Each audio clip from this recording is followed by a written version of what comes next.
Hello friends, welcome to my YouTube channel.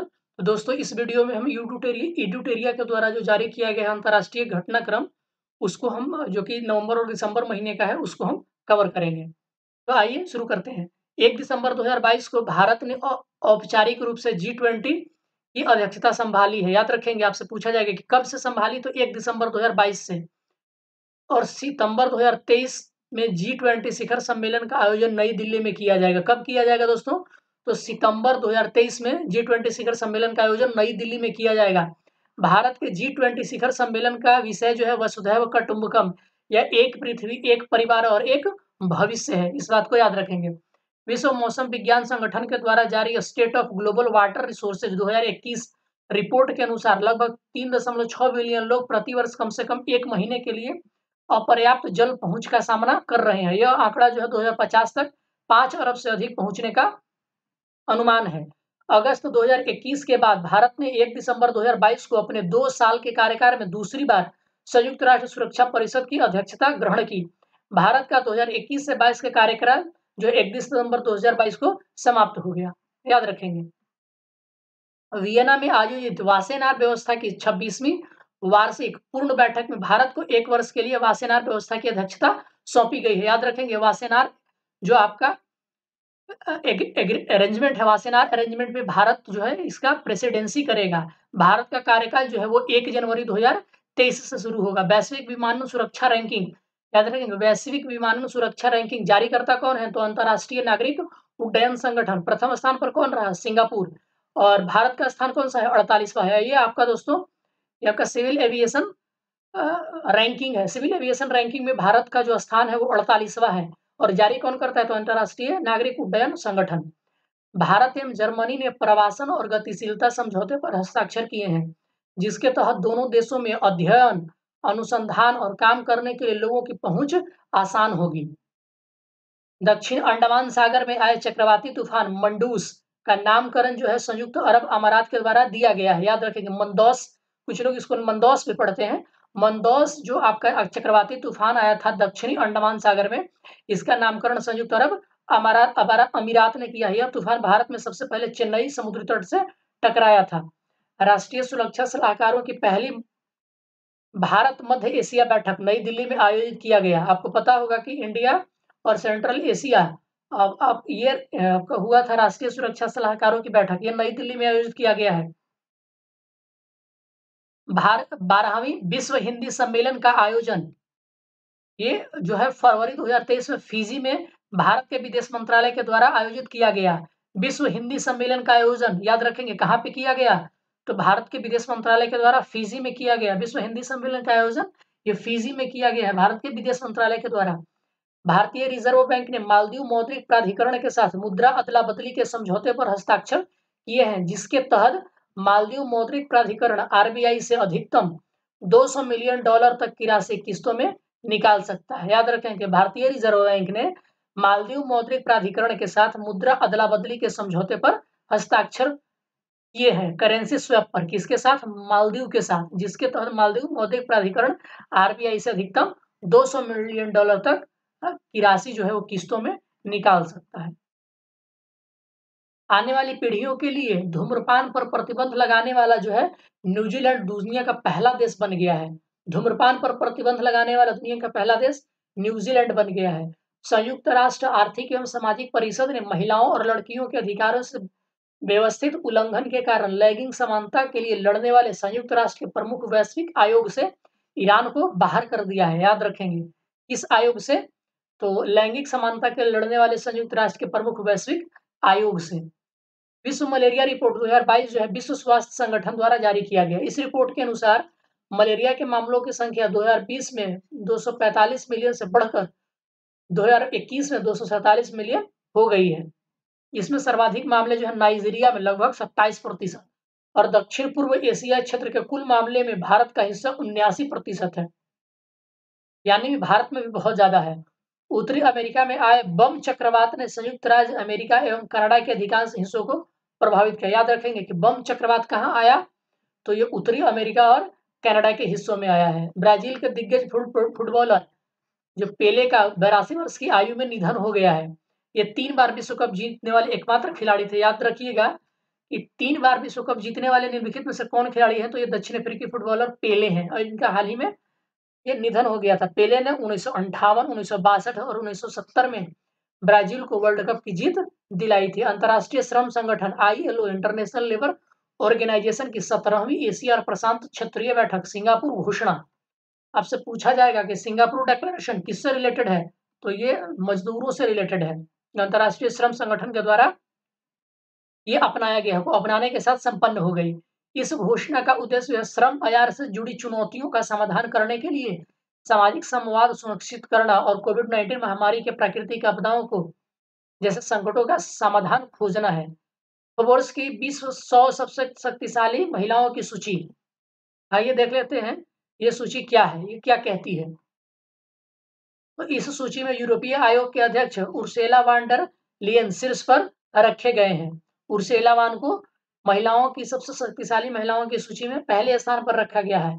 इस सूची में 6 भारतीय महिलाओं को शामिल किया गया है, जिसमें आपके वित्त मंत्री निर्मला सीतारमण, बायोकॉन की कार्यकारी अध्यक्ष किरण मजूमदार शॉ और नायका की संस्थापक फाल्गुनी नायर और HCL टेक की अध्यक्ष रोशनी नादर मल्होत्रा और सेबी की अध्यक्ष माधवी पुरी बूच और भारतीय इस्पात प्राधिकरण की अध्यक्ष सोमा मंडल शामिल है। टाइम मैगजीन द्वारा 2022 में पर्सन ऑफ द ईयर के रूप में यूक्रेन के राष्ट्रपति व्लादिमीर जेलेंस्की को चुना गया है। याद रखेंगे, टाइम मैगजीन द्वारा person of the year 2022 Ukraine के राष्ट्रपति व्लादिमीर जेलेंस्की। अब आइए दिसंबर महीने के अंतर्राष्ट्रीय घटनाक्रम को देखते हैं।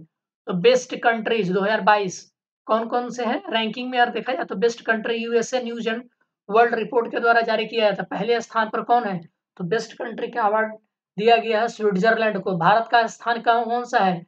31वां स्थान है कुल 85 देशों में। अंतिम स्थान पर कौन है?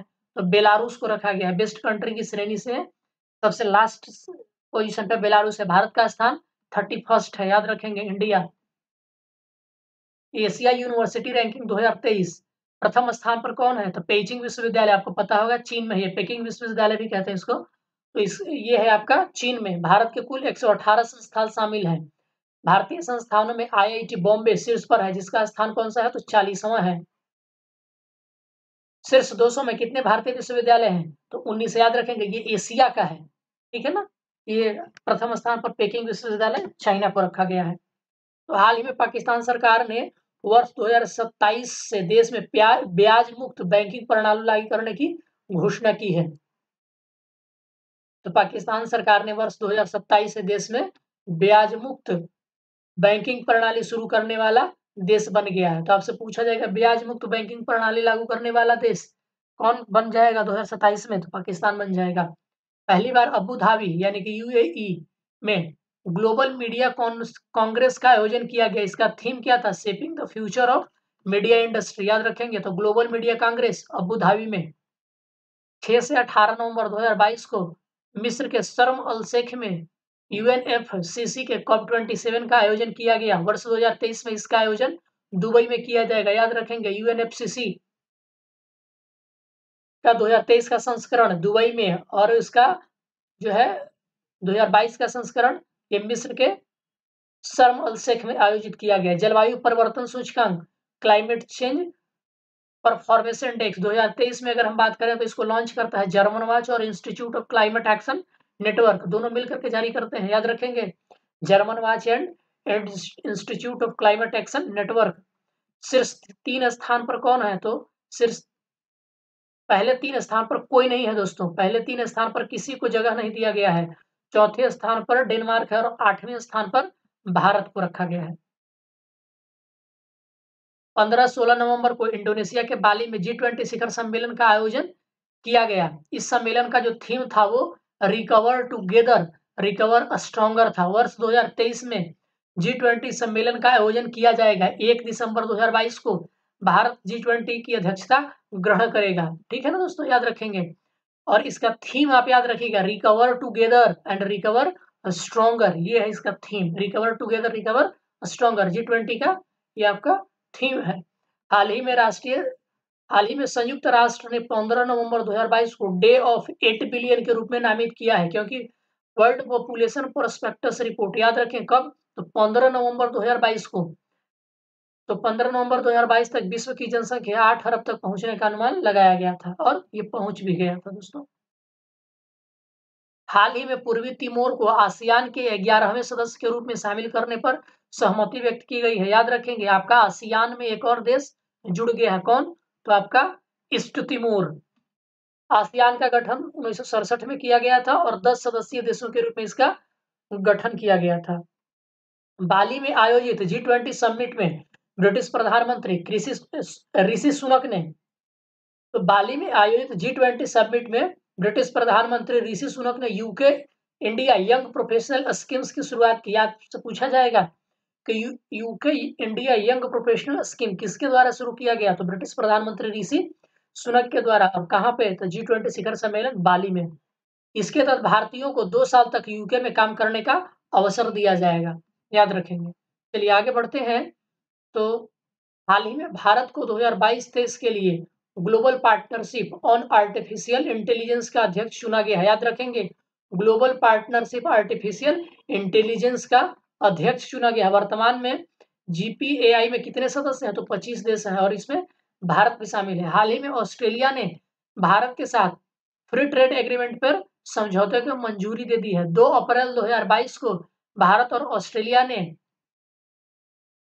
ECTA पर हस्ताक्षर जो है आपका हस्ताक्षर किए थे। Economic cooperation and trade agreement, याद रखेंगे, economic cooperation and trade agreement पे हस्ताक्षर किया था। किसने किसने, भारत और ऑस्ट्रेलिया ने। अब भारत और ऑस्ट्रेलिया के बीच मुक्त व्यापार समझौता भी लागू हो चुका है।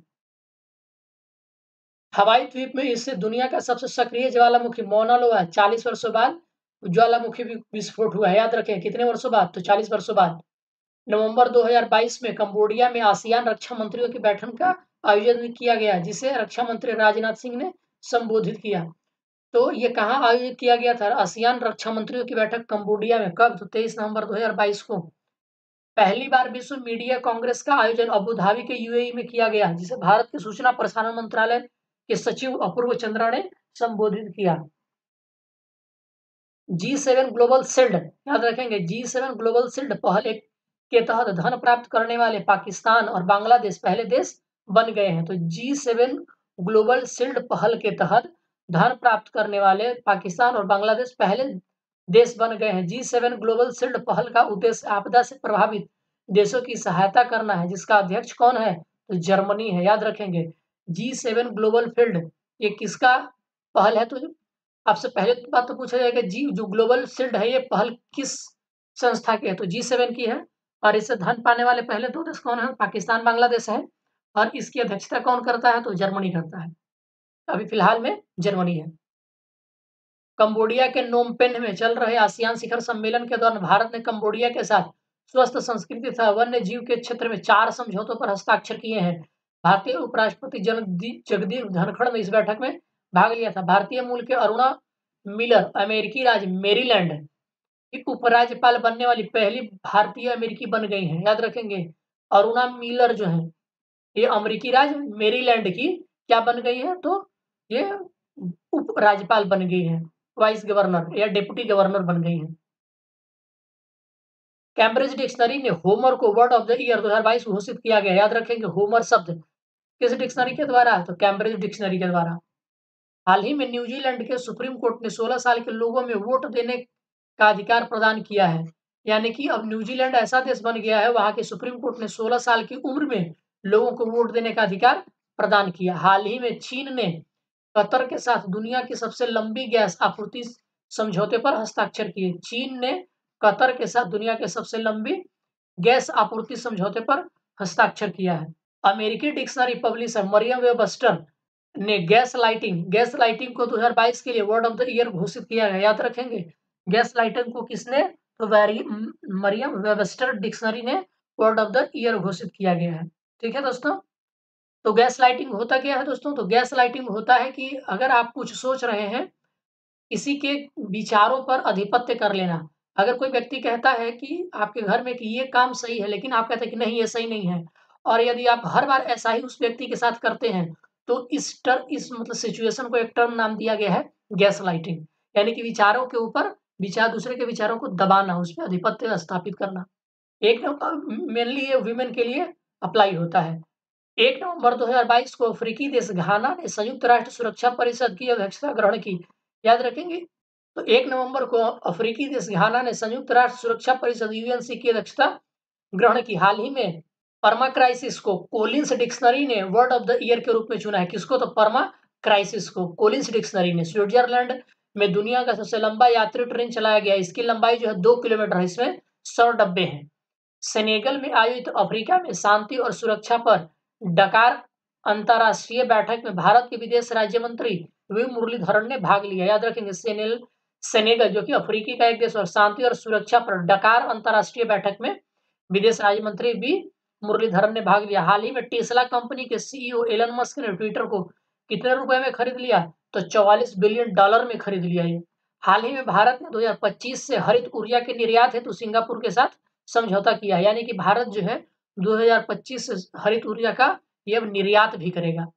दोस्तों, अब इसी कड़ी में हम रक्षा विज्ञान एवं प्रौद्योगिकी घटनाक्रम को देख लेते हैं।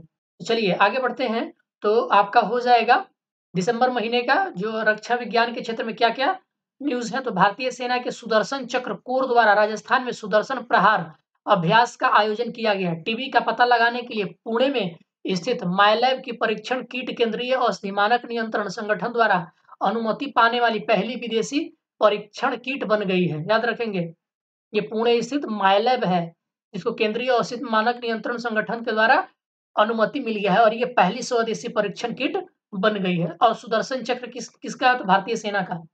बांग्लादेश द्वारा आयोजित पहली अंतर्राष्ट्रीय फ्लीट रिव्यू में भारतीय नौसेना के जहाज कोच्चि, कवारती और सुमेधा ने भाग लिया।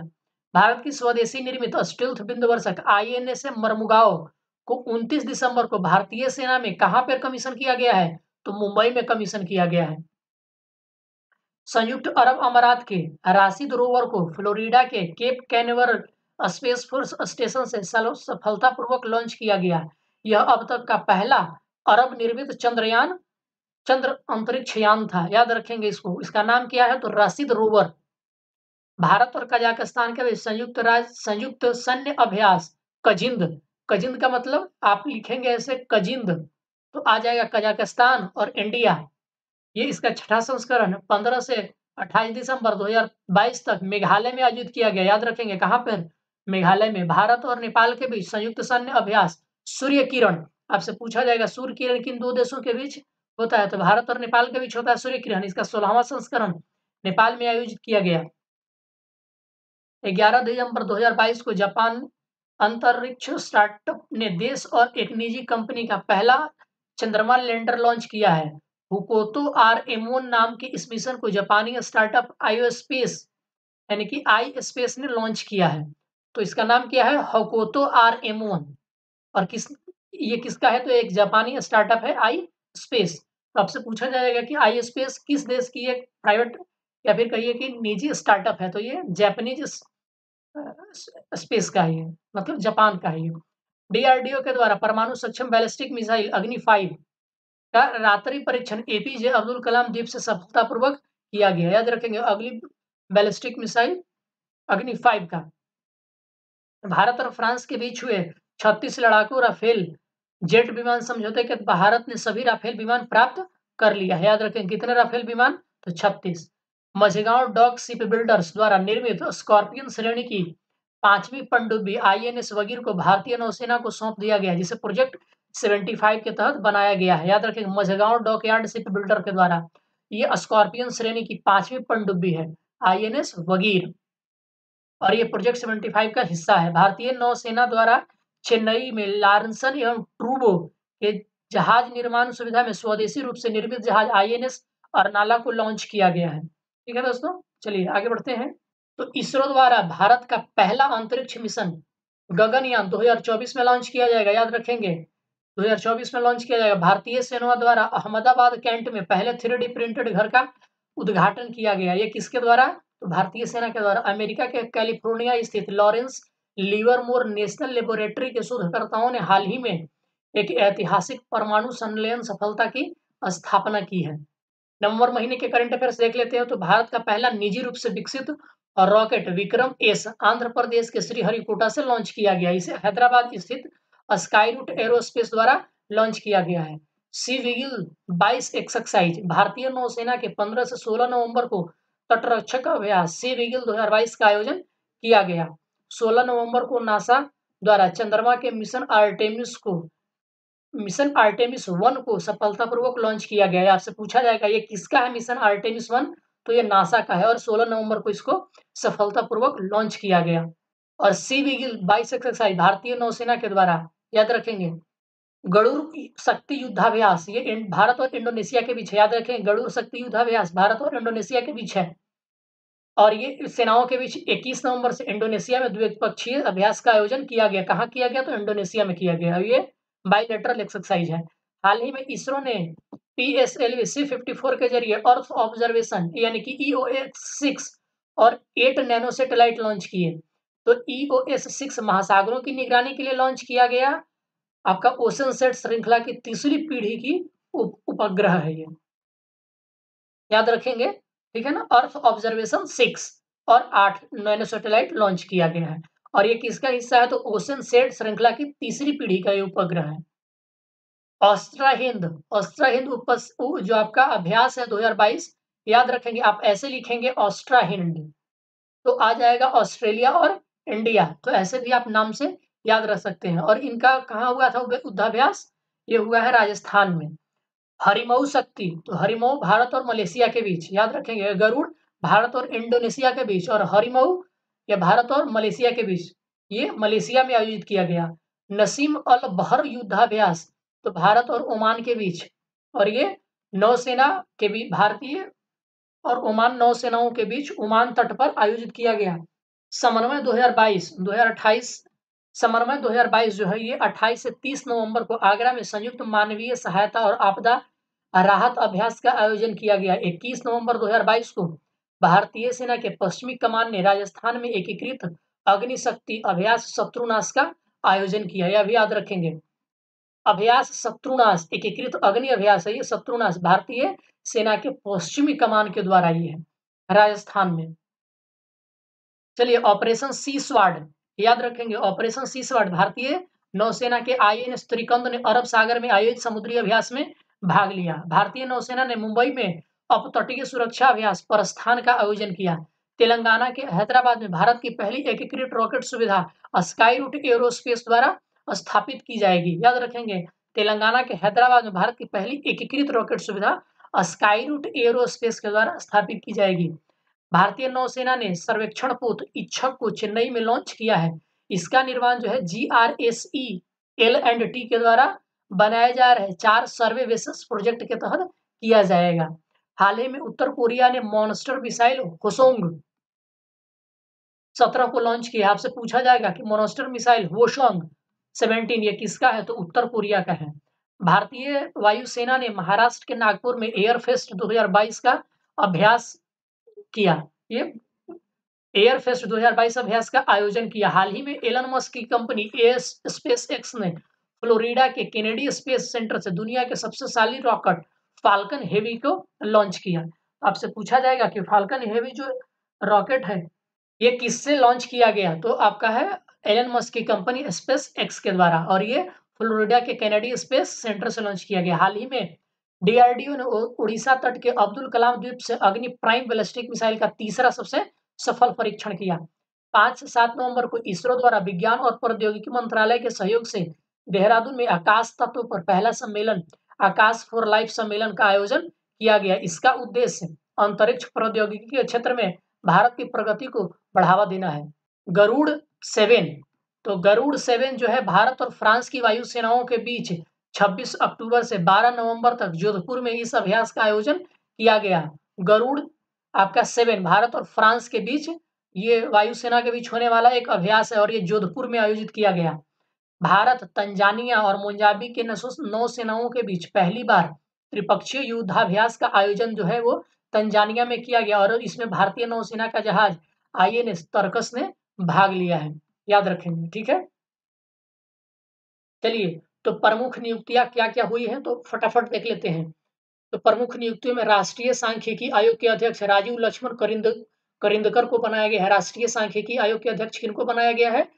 तो राजीव लक्ष्मण करिंदकर को। राष्ट्रीय पिछड़ा वर्ग आयोग के अध्यक्ष हंसराज अहीर को बनाया गया है। राष्ट्रीय पिछड़ा वर्ग आयोग के अध्यक्ष हंसराज अहीर को बनाया गया है।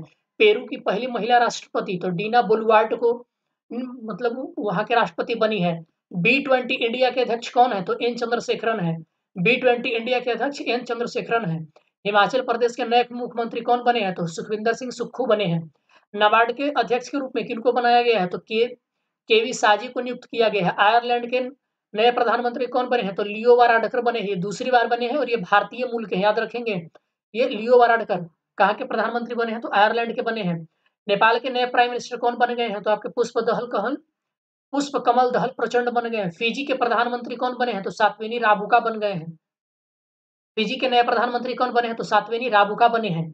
रेलवे बोर्ड के नए अध्यक्ष और सीईओ किनको बनाया गया है? तो अनिल कुमार लोहाटी को बनाया गया है। रेलवे बोर्ड के नए अध्यक्ष अनिल कुमार लाहौटी को बनाया गया है, याद रखेंगे।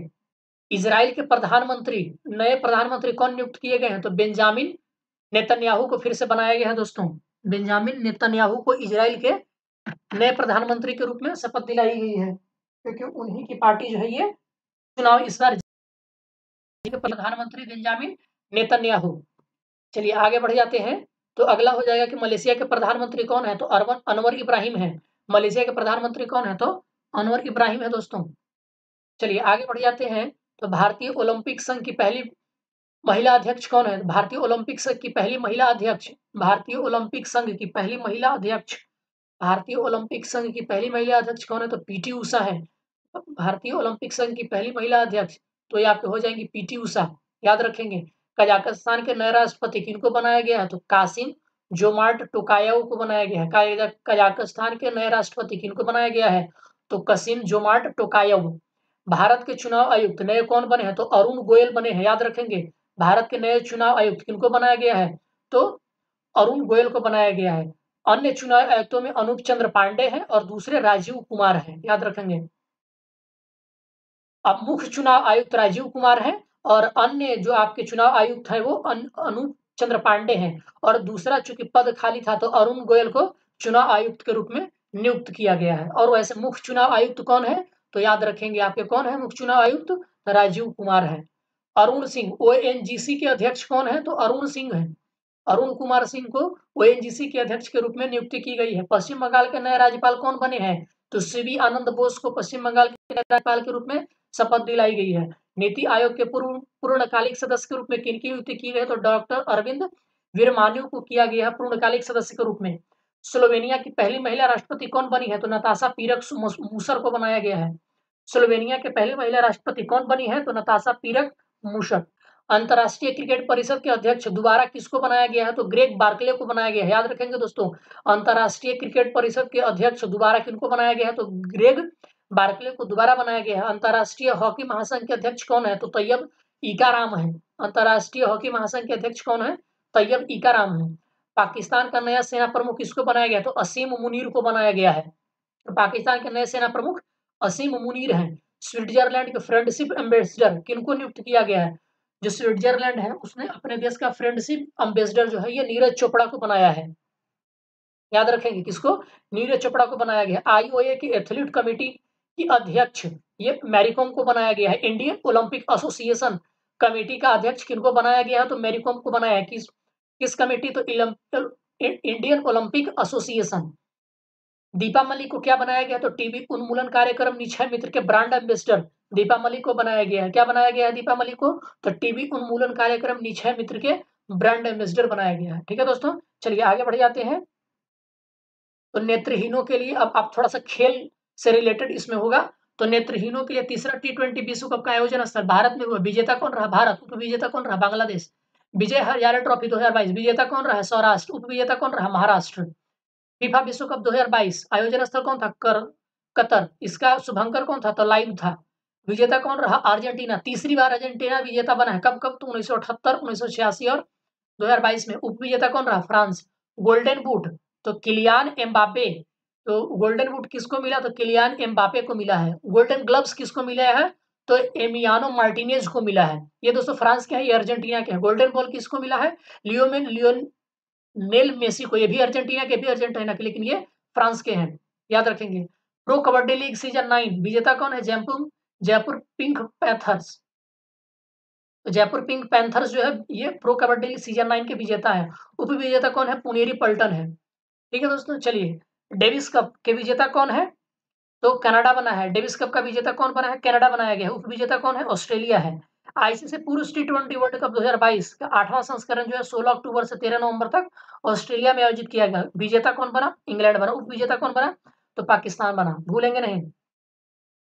और अन्य खेल घटनाक्रम को देख लेते हैं वो कौन कौन से हैं। तो कोलंबिया में आयोजित विश्व भारोत्तोलन चैंपियनशिप 2022 में मीराबाई चानू ने कौन सा रजत पदक जीता? तो रजत पदक जीता। किसमें? तो कोलंबिया में आयोजित विश्व भारोत्तोलन चैंपियनशिप 2022 में। 16 वर्षीय मुंबई के खिलाड़ी आदित्य मित्तल भारत के 77वें शतरंज ग्रैंड मास्टर बन गए। कौन बन गए? तो आदित्य मित्तल 77वें, याद रखेंगे। Deepika Padukone FIFA world cup 2022 के दौरान फाइनल मैच की ट्रॉफी अनावरण करने वाली पहली ग्लोबल स्टार बन गई। ईशान किशन एक दिवसीय अंतर्राष्ट्रीय क्रिकेट में दोहरा शतक लगाने वाले चौथे भारतीय बन गए हैं। जो 5वें भारतीय वो शुभमन गिल हैं, जो हाल ही में उन्होंने बनाया है। भोपाल में आयोजित राष्ट्रीय निशानेबाजी चैंपियनशिप में मनु भाकर ने 10 मीटर पिस्टल जूनियर स्पर्धा में स्वर्ण पदक जीता है। कौन जीते हैं? तो भोपाल में आयोजित राष्ट्रीय निशानेबाजी चैंपियनशिप में मनु भाकर, याद रखेंगे दोस्तों। ये सब ये भी महत्वपूर्ण है आपका खेल घटनाक्रम। अंतर्राष्ट्रीय टेनिस महासंघ के द्वारा इगा स्वीटेक और राफेल नडाल को 2022 का ITF यानी कि अंतर्राष्ट्रीय जो आपका international tennis federation world championship के रूप में सम्मानित किया गया है। स्पेन में आयोजित FIH महिला नेशंस हॉकी कप जो है नेशंस कप हॉकी 2022 का खिताब जो है भारत ने स्पेन को हराकर जीता। वर्ष 2022 में नीरज चोपड़ा दुनिया के सबसे अधिक लिखे जाने वाले एथलीट बन गए, याद रखेंगे। ऑस्ट्रेलिया में आयोजित FINA वर्ल्ड स्विमिंग चैंपियनशिप 2022 में भारत की चाहत अरोड़ा ने 50 मीटर ब्रेस्ट स्ट्रोक में राष्ट्रीय रिकॉर्ड बनाया है। सीनियर एशियाई कुश्ती चैंपियनशिप 28 मार्च से 2 अप्रैल 2023 तक नई दिल्ली में आयोजित की गई। सीनियर एशियाई कुश्ती चैंपियनशिप नई दिल्ली में। इंग्लैंड के ऑलराउंडर सैम करन IPL 2023 की नीलामी में अब तक के सबसे महंगे खिलाड़ी बन गए। उनको पंजाब किंग्स ने ये 18.5 करोड़ की बोली लगाकर खरीदा है दोस्तों। 18.5 करोड़ की बोली लगा करके अब तक की सबसे महंगी बोली है ये सैम करन इंग्लैंड के ऑलराउंडर है। कौन खरीदा है? तो पंजाब किंग्स ने। कजाकिस्तान में आयोजित विश्व ब्लिट्ज शतरंज चैंपियनशिप में भारत की कोनेरू हम्पी ने महिला वर्ग में क्या जीता है? तो रजत पदक जीता है। 20 नवंबर को कतर में फीफा वर्ल्ड कप 2022 की शुरुआत हुई। जर्मनी और कोस्टारिका के बीच होने वाले मैच में स्टेफनी फ्रापार्ट ने पहली महिला रेफरी बनी। विजय हजारे ट्रॉफी एक दिवसीय क्रिकेट मैच में सौराष्ट्र, या फिर से सुन लेंगे, विजय हजारे ट्रॉफी एक दिवसीय क्रिकेट मैच में महाराष्ट्र के कप्तान ऋतुराज गायकवाड़ ने उत्तर प्रदेश के खिलाफ 1 ओवर में 7 छक्के लगाकर वर्ल्ड रिकॉर्ड बनाया। थाईलैंड के बैंकॉक में आयोजित ITTF ATTU Asian cup tournament में मनिका बत्रा कांस्य पदक जीतने वाली पहली भारतीय महिला बनी। भारतीय टेबल टेनिस खिलाड़ी अंचंता शरद कमल 2022-26 के लिए अंतर्राष्ट्रीय टेबल टेनिस महासंघ ITTF के एथलीट आयोग के लिए चुने जाने वाले देश के पहले खिलाड़ी बन गए हैं, याद रखेंगे। 2024 में अंडर 19 पुरुष T20 वर्ल्ड कप की मेजबानी श्रीलंका को सौंपी गई है। वहीं 2025 में अंडर 19 महिला T20 वर्ल्ड कप का जो आयोजन है वो मलेशिया और थाईलैंड में किया जाएगा। वर्ष 2023 में खेलो इंडिया यूनिवर्सिटी गेम्स मेजबानी जो उत्तर प्रदेश करेगा। खेलो इंडिया यूनिवर्सिटी गेम्स की मेजबानी कौन करेगा? उत्तर प्रदेश करेगा। कब? 2023 में। वर्ष 2023 में IBA महिला बॉक्सिंग चैंपियनशिप की मेजबानी भारत को सौंपी गई है। इंटरनेशनल बॉक्सिंग एसोसिएशन 2023 में महिला वर्ल्ड बॉक्सिंग चैंपियनशिप की मेजबानी कौन करेगा? तो भारत करेगा। T20 वर्ल्ड कप में 4000 रन बनाने वाले विराट कोहली जो है पहले खिलाड़ी बन गए हैं। T20 में 4000 रन बनाने वाले विराट कोहली जो है आपके पहले क्रिकेटर बन गए हैं, पहले खिलाड़ी बन गए हैं। जॉर्डन के अम्मान में आयोजित एशियाई मुक्केबाजी चैंपियनशिप में भारतीय मुक्केबाजी लवलीना बोरगोहेन ने स्वर्ण पदक जीत लिया है, याद रखेंगे। जॉर्डन के अम्मान में आयोजित एशियाई मुक्केबाजी चैंपियनशिप में भारतीय मुक्केबाज लवलीना बोरगोहेन ने स्वर्ण पदक जीता है। ठीक है दोस्तों, चलिए अब हम देख लेते हैं नवंबर दिसंबर के कुछ चर्चित पुरस्कार किनको किनको मिला है। तो साहित्य अकादमी पुरस्कार 2022 किनको दिया गया? तो हिंदी भाषा के लिए बद्री नारायण उनकी कविता संग्रह तुमड़ी शब्द के लिए दिया गया है। हिंदी में साहित्य अकादमी पुरस्कार 2022 किनको दिया गया है? तो बद्री नारायण को, उनकी कविता संग्रह तुमड़ी के लिए। मैथिली में किनको दिया गया है? तो अजीत आजाद को दिया गया है, उनकी कविता पेन ड्राइव में पृथ्वी, इसके लिए दिया गया है मैथिली में। अंग्रेजी में अनुराधा राय को दिया गया है, इनके उपन्यास का नाम है all the lives we never lived, 2022 का साहित्य अकादमी पुरस्कार, all the lives we never lived. Urdu में अनीस अशफाक को दिया गया, उनका उपन्यास है ख्वाब शराब। जेसीबी साहित्य पुरस्कार 2022 में खालिद जावेद द्वारा लिखित पुस्तक द पैराडाइज ऑफ फूड को दिया गया है। गांधी मंडेला पुरस्कार हिमाचल प्रदेश के राज्यपाल राजेंद्र विश्वनाथ अर्लेकर ने दलाई लामा को इस पुरस्कार से सम्मानित किया। गांधी मंडेला पुरस्कार 2022 से किसको सम्मानित किया गया? तो आप याद रखेंगे दलाई लामा को सम्मानित किया गया। इंदिरा गांधी शांति पुरस्कार 2021 ये प्रथम संस्था को शिक्षा के क्षेत्र में काम करने के लिए दिया गया है। 53वां अंतर्राष्ट्रीय फिल्म महोत्सव 2022 ये 20 से 28 नवंबर तक गोवा में आयोजित किया गया। सत्यजीत रे की life time achievement award Carlos Saura को प्रदान किया गया। सत्यजीत रे लाइफ टाइम अचीवमेंट अवार्ड जो है ये कार्लोस सौरा को दिया गया। Indian film personality of the year ये चिरंजीवी को नवाजा गया। बेस्ट फिल्म के लिए गोल्डन पीकॉक पुरस्कार आई हैव इलेक्ट्रिक ड्रीम्स ये स्पेनिश फिल्म थी, इसको दिया गया। ईरानी फिल्म नरगिसी के निर्देशक पायम अस्कंदरी को यूनेस्को गांधी पुरस्कार से नवाजा गया। चलिए आगे बढ़ जाते हैं।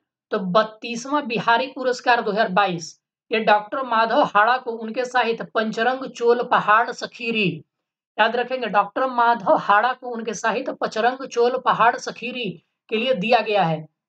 और स्थापना जो है इसका 1991 में के बिड़ला फाउंडेशन के द्वारा किया गया। राजस्थानी लेखक को यह पुरस्कार दिया जाता है, ये बिहारी पुरस्कार राजस्थानी लेखक को दिया जाता है।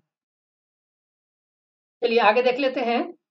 तो अगला हो जाएगा आपका कि लंदन में आयोजित विश्व बैंकिंग शिखर सम्मेलन में केनरा बैंक ने भारत खंड के लिए बैंकर्स ऑफ द ईयर पुरस्कार 2022 जीता है। किनको? तो केनरा बैंक ने। तेलंगाना में स्थित एक स्टार्टअप खेती को अर्थशॉट पुरस्कार 2022 से नवाजा गया है। सोनाक्षी सिन्हा को पेटा इंडिया 2022 का पर्सन ऑफ द ईयर का खिताब दिया गया है। चमड़े के खिलाफ अभियान के लिए उन्हें यह खिताब दिया गया है। मिसेज वर्ल्ड 2022 का खिताब जो है भारत की सरगम कौशल जो कि जम्मू कश्मीर की रहने वाली है ने जीता है। भारत ने 21 वर्षों बाद मिसेज वर्ल्ड का खिताब जीता है। 2021 में 2001 में किसने जीता था? तो अदिति गोवित्रिकर ने जीता था। भारतीय लेखक सुदीप सेन और शोभना कुमार को संयुक्त रूप से रविंद्रनाथ टैगोर साहित्य पुरस्कार 2021 से नवाजा गया है। भारतीय लेखक सुदीप सेन और शोभना कुमार को याद रखेंगे। यूनेस्को ने एशिया प्रशांत पुरस्कार समारोह 2022 में छत्रपति शिवाजी महाराज वस्तु संग्रहालय को सांस्कृतिक विरासत संरक्षण के लिए ऑर्डर ऑफ एक्सेलेंस से सम्मानित किया है। याद रखेंगे यूनेस्को का एशिया प्रशांत पुरस्कार समारोह ये दिया गया है छत्रपति शिवाजी महाराज वास्तु संग्रहालय को। किस क्षेत्र में दिया गया? तो सांस्कृतिक विरासत संरक्षण ऑर्डर ऑफ एक्सेलेंस से सम्मानित किया गया है। संयुक्त राष्ट्र पर्यावरण कार्यक्रम ने भारतीय जीव विज्ञानी पूर्णिमा देवी बर्मन को आर्द्रभूमि पक्षी संरक्षण के लिए champions of the earth award से नवाजा है। याद रखेंगे पूर्णिमा देवी बर्मन। और यह पुरस्कार कौन दिया है? तो यूनाइटेड नेशन एनवायरमेंटल प्रोग्राम ने दिया है। भारतीय मूल के नोबेल पुरस्कार विजेता प्रोफेसर वेंकी रामकृष्णन को यूके के ऑर्डर ऑफ मेरिट से सम्मानित किया गया। भारतीय मूल के नोबेल पुरस्कार विजेता प्रोफेसर वेंकी रामकृष्णन को यूके के ऑर्डर ऑफ मेरिट से सम्मानित किया गया है। भारतीय मूल के कार्यकर्ता अमर सिंह को Australian of the year award 2023 से सम्मानित किया गया है। उन्हें यह अवार्ड बाढ़, जंगल की आग और उत्तेजना के दौरान समुदाय का समर्थन करने के लिए दिया गया है। राष्ट्रीय खेल पुरस्कार 2022 की घोषणा के अनुसार अचंता शरत कमल को मेजर ध्यानचंद खेल रत्न पुरस्कार से सम्मानित किया गया है। साथ ही 22 खिलाड़ियों को अर्जुन पुरस्कार से सम्मानित किया गया है। दोस्तों ये मेजर ध्यानचंद खेल रत्न अवार्ड होता है, ये पुरस्कार नहीं है। पुरस्कार आपका अर्जुन पुरस्कार है। हाल ही में हरियाणा को कृषि अनुकूल नीतियों के लिए India agri business best states award से सम्मानित किया गया है। सऊदी अरब में आयोजित रेड सी इंटरनेशनल फिल्म फेस्टिवल में भारतीय नेता शाहरुख खान को ग्लोबल आइकॉन अवार्ड से सम्मानित किया गया है। भारतीय सेना के प्रमुख जनरल मनोज पांडे को भारत और फ्रांस के बीच सैन्य सहयोग बढ़ाने के लिए पेरिस में गॉर्ड ऑफ ऑनर से सम्मानित किया गया। हाल ही में फिक्की द्वारा राजेंद्र पवार को लाइफ टाइम अचीवमेंट पुरस्कार से सम्मानित किया गया है, लाइफ टाइम अचीवमेंट अवार्ड से सम्मानित किया गया है। ठीक है दोस्तों? तो दोस्तों ये रहा आपका एडुटेरिया का करंट अफेयर्स। ठीक है ना दोस्तों? तो आपको कैसा लगा ये करंट अफेयर्स, प्लीज़ हमें कमेंट करके ज़रूर बताओ। और ये मुझे आशा है कि आपको ये 68 बीपीएससी या फिर चाहे दरोगा दे रहे हो या एसएससी का एग्ज़ाम दे रहे हो, उसमें ये काफ़ी आपको मदद करने वाला है। तो वीडियो देखने के लिए आप सबका बहुत-बहुत शुक्रिया। मिलते हैं नेक्स्ट वीडियो में, तब तक के लिए धन्यवाद।